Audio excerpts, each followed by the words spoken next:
In this video, I will show you how to get the ChatGPT search extension. Now, this is actually very easy, so let's get started.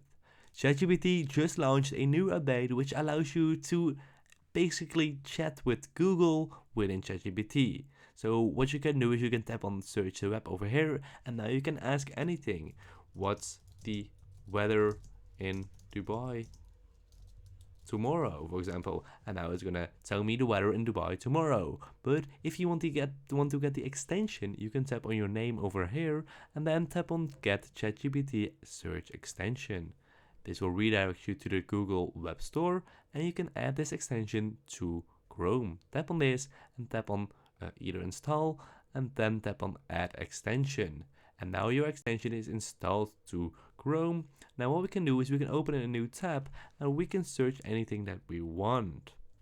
For example, the latest news about Max Verstappen. I can just press enter, and now ChatGPT will answer with some Google sources. As you can see, this is very cool. It even adds those sources over here. I can tap on sources over here and I can read the exact sources. I can open this in a new tab. As you can see, this is very cool. As you can see, this is revolutionary and just genuinely insane. So guys, I hope this video was helpful. If you have any questions, just let me know, and I will see you guys in the next video. Thanks for watching.